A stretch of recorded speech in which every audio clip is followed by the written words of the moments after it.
शांति प्रातः मुरली। ओम शांति। बाप दादा 23/4/2025 के परमात्मा मधुर महावाक्य। मीठे बच्चे, अब नाटक पूरा होता है, वापस घर जाना है। कलयुग अंत के बाद फिर सतयुग रिपीट होगा, ये राज सभी को समझाओ। प्रश्न है, आत्मा पाठ बजाते बजाते थक गई है, थकावट का मुख्य कारण क्या है? उत्तर, बहुत भक्ति की है, अनेक मंदिर बनाए हैं, पैसा खर्च किया है, धक्के खाते खाते सतो प्रधान आत्मा तमो प्रधान बन गई है। तमो प्रधान होने के कारण ही दुखी हुई। जब किसी बात से कोई तंग होता है तब थकावट होती है। अभी बाप आए हैं सब थकावट मिटाने। ओम शांति। रूहानी बाप बैठ रूहानी बच्चों को समझाते हैं। उनका नाम क्या है? शिव। यहाँ जो बैठे हैं तो बच्चों को अच्छी रीति याद रहना चाहिए कि इस ड्रामा में जो सबका पार्ट है वह सब पूरा होता है। नाटक जब पूरा होने पर होता है तो सभी एक्टर्स समझते हैं कि हमारा पार्ट अब पूरा होता है, अब जाना है घर। तुम बच्चों को भी बाप ने अभी समझ दी है कि ये समझ और कोई में नहीं है। अभी तुम्हें बाप ने समझदार बनाया है। बच्चे, अब नाटक पूरा होता है, अब फिर नए सिर चक्र शुरू होना है। नई दुनिया में सतयुग था, अभी पुरानी दुनिया में ये कलयुग का अंत है। ये बातें तुम ही जानते हो। जिनको बाप मिला है, नए जो आते हैं तो उनको भी ये समझाना है। अब नाटक पूरा होता है, कलयुग अंत के बाद फिर सतयुग रिपीट होना है। इतने सब जो हैं उनको वापस जाना है अपने घर। अब नाटक पूरा होता है। इससे मनुष्य समझ लेते हैं कि प्रलय होती है। अभी तुम जानते हो पुरानी दुनिया का विनाश कैसे होता है। भारत तो अविनाशी खंड है, बाप भी यहाँ ही आते हैं, बाकी और सब खंड खल्लास हो जाएंगे। ये ख्यालात और कोई की बुद्धि में आ नहीं सकते। बाप तुम बच्चों को समझाते हैं कि अब नाटक पूरा होता है, फिर रिपीट करना है। आगे नाटक का नाम भी तुम्हारी बुद्धि में नहीं था, कहने मात्र कहते थे कि ये सृष्टि नाटक है जिसमें हम एक्टर्स हैं। आगे जब हम कहते थे तो शरीर को समझते थे। अब बाप कहते हैं कि अपने को आत्मा समझो और बाप को याद करो। जब हमको वापस घर जाना है वह है स्वीट होम। उस निराकारी दुनिया में हम आत्माएं रहती हैं। ये ज्ञान कोई भी मनुष्य मात्र में नहीं है। अभी तुम संगम पर हो, जानते हो कि अभी हमको वापस जाना है। पुरानी दुनिया ख़त्म हो तो भक्ति भी ख़त्म हो। पहले पहले कौन आते हैं, कैसे ये धर्म नंबर बार आते हैं। ये बातें कोई शास्त्रों में नहीं है। ये बाप नई बातें समझाते हैं, ये और कोई समझा ना सके। बाप भी एक ही बार आकर समझाते हैं। ज्ञान सागर बाप आते ही एक बार है, जबकि नई दुनिया की स्थापना पुरानी दुनिया का विनाश करना है। बाप की याद के साथ ये चक्र भी बुद्धि में रहना चाहिए। अब नाटक पूरा होता है, हम जाते हैं घर। पाठ बजाते बजाते हम थक गए हैं, पैसा भी खर्च किया, भक्ति करते करते हम सतो प्रधान से तमो प्रधान बन गए हैं। दुनिया ही पुरानी हो गई है। नाटक पुराना कहेंगे नहीं, नाटक तो कभी पुराना होता नहीं है। नाटक तो नित्य नया है, ये चलता ही रहता है। बाकी दुनिया पुरानी होती है। हम एक्टर्स तमो प्रधान दुखी हो जाते हैं, थक जाते हैं। सतयुग में थोड़े ही थकेंगे। कोई बात में थकने व तंग होने की बात नहीं है। यहाँ तो अनेक प्रकार की तंगी देखनी पड़ती है। तुम जानते हो ये पुरानी दुनिया ख़त्म होनी है। संबंधी आदि कुछ भी याद नहीं आना चाहिए, एक बाप को ही याद करना चाहिए, जिससे विक्रम विनाश होते हैं। विक्रम विनाश होने का और कोई उपाय नहीं है। गीता में भी मन मनाभव अक्षर है, परंतु अर्थ कोई समझ ना सके। बाप कहते हैं मुझे याद करो और वर्षे को याद करो। तुम विश्व के बारिश अर्थात मालिक थे, अभी तुम विश्व के बारिश बन रहे हो तो कितनी खुशी होनी चाहिए। अभी तुम कौड़ी से हीरे मिसल बन रहे हो, या तुम आए ही हो बाप से वर्षा लेने। तुम जानते हो जब कलाएं कम होती हैं तब फूलों का बगीचा मुरझा जाता है। अभी तुम बनते हो garden of flower. Satyug garden है तो कैसा सुंदर है, फिर धीरे धीरे कला कम होती जाती है।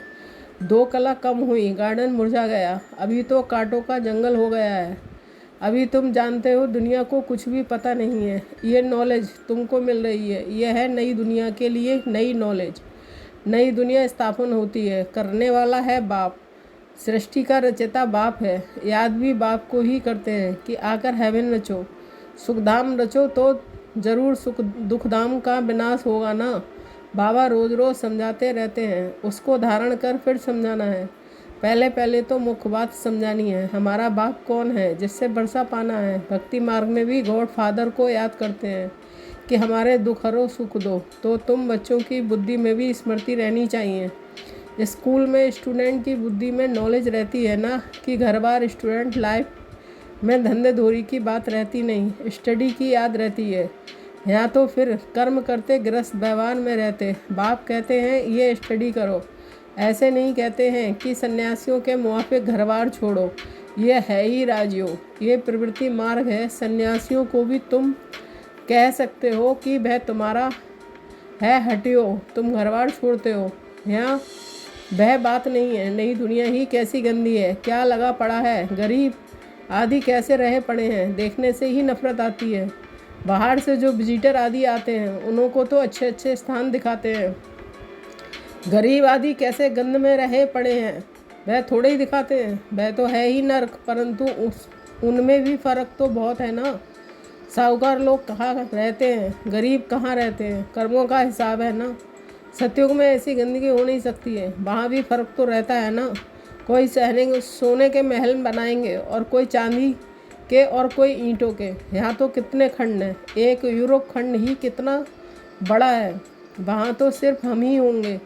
ये भी बुद्धि में रहे तो हर्षित मुख अवस्था हो। स्टूडेंट की बुद्धि में स्टडी ही याद रहती है।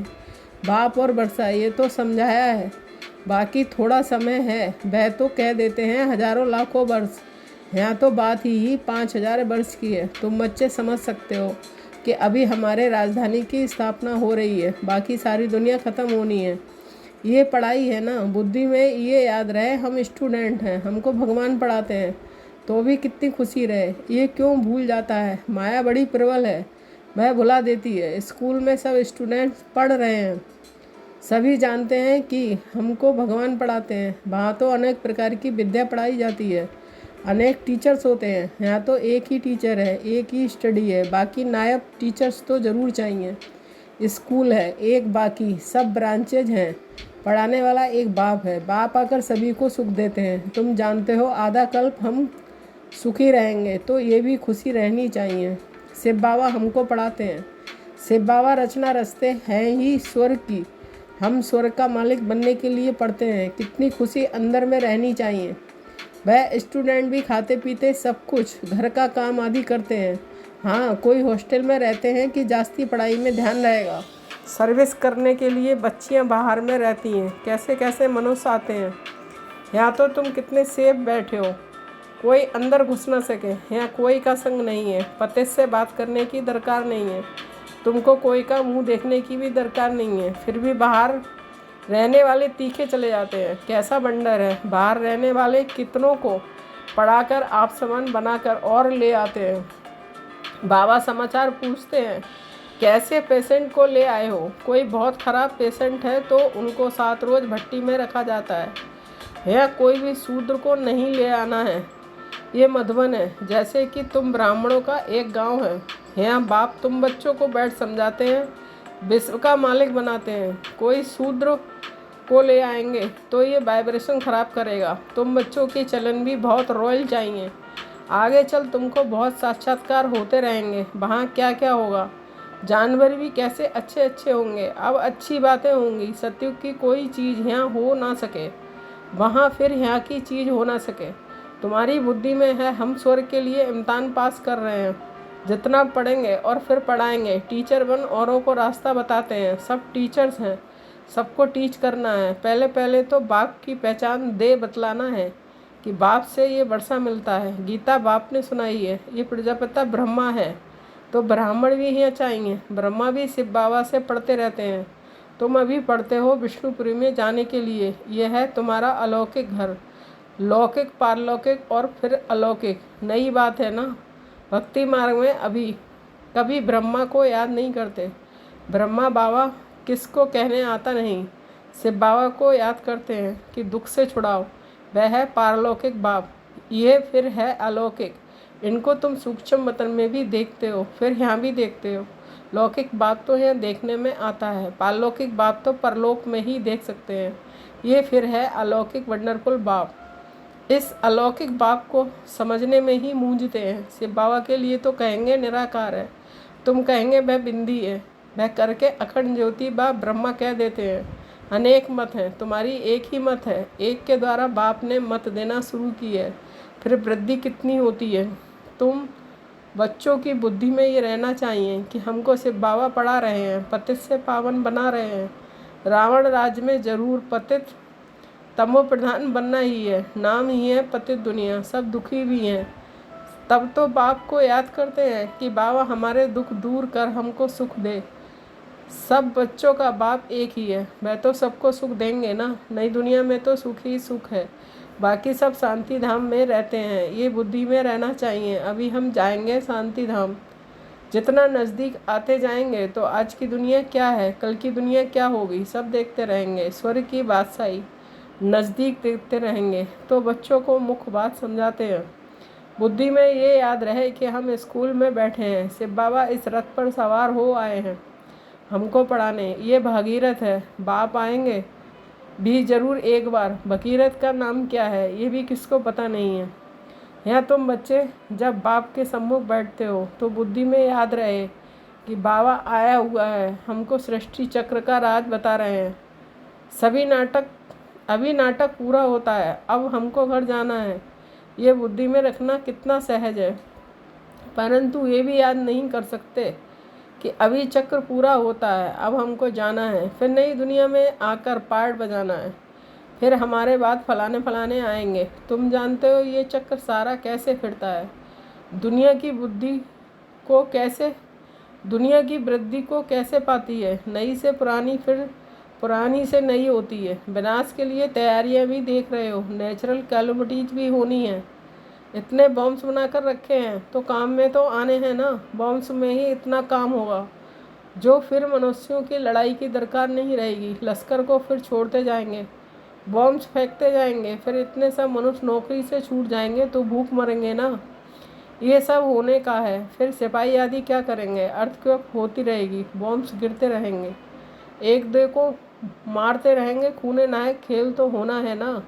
तो यहाँ जब आकर बैठते हो तो इन बातों में रमण करना चाहिए। शांति धाम सुखधाम को याद करते रहो। दिल से पूछो हमको क्या याद पड़ता है। अगर बाप की याद नहीं है तो जरूर बुद्धि कहाँ भटकती है। विक्रम भी विनाश नहीं होंगे, पद भी कम हो जाएगा। अच्छा, बाप की याद नहीं ठहरती तो चक्र का सिमरण करो तो भी खुशी चढ़े, परंतु श्रीमत पर नहीं चलते, सर्विस नहीं करते तो बाप दादा की दिल पर भी नहीं चढ़ सकते। सर्विस नहीं करते तो बहुतों को तंग करते रहते हैं। कोई तो बहुतों को आप समान बनाए और बाप के पास ले आते हैं तो बाबा देखकर खुश होते हैं। अच्छा, मीठे मीठे सिकील दे बच्चों के प्रति माता पिता बाप दादा का याद प्यार और गुड मॉर्निंग। रूहानी बाप की रूहानी बच्चों को नमस्ते। हम रूहानी बच्चों की रूहानी माता पिता बाप दादा को याद प्यार गुड मॉर्निंग, नमस्ते नमस्ते, शुक्रिया बाबा शुक्रिया। धारणा के लिए मुख्य सार 1 पॉइंट। सदा हर्षित रहने के लिए बुद्धि में पढ़ाई और पढ़ाने वाले बाप की याद रहे।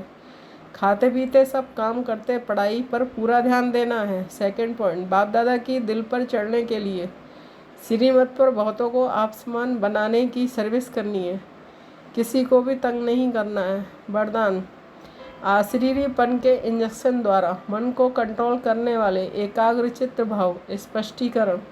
जैसे आजकल अगर कोई कंट्रोल में नहीं आता है, बहुत तंग करता है, उछलता है या पागल हो जाता है, तो उनको ऐसा इंजेक्शन लगा देते हैं कि जो वह शांत हो जाए। ऐसे अगर संकल्प शक्ति आपके कंट्रोल में नहीं आती है तो अशरीरीपन का इंजेक्शन लगा दो, फिर संकल्प शक्ति व्यर्थ नहीं उछलेगी, सहज एकाग्रचित हो जाएंगे। लेकिन यदि बुद्धि की लगाम बाप को देकर फिर ले लेते हो तो मन व्यर्थ की मेहनत में डाल देता है। अब व्यर्थ की मेहनत से छूट जाओ। स्लोगन, अपने पूर्व स्वरूप को स्मृति में रख सर्व आत्माओं पर रहम करो। अव्यक्त इशारे कंबाइंड रूप की स्मृति से सदा विजयी बनो। जैसे शरीर और आत्मा दोनों कंबाइंड होकर कर्म कर रही हैं, ऐसे कर्म और योग दोनों कंबाइंड हो। कर्म करते याद न भूले और याद में रहते कर्म न भूले, क्योंकि आपका टाइटल ही है कर्मयोगी। कर्म करते याद में रहने वाले सदा न्यारे और प्यारे होंगे, हल्के होंगे, नॉलेजफुल के साथ साथ पावरफुल स्टेज पर रहो। नॉलेजफुल और पावरफुल ये दोनों स्टेज कंबाइंड हो, तब स्थापना का कार्य तीव्र गति से होगा। ओम शांति। Thank you Baba.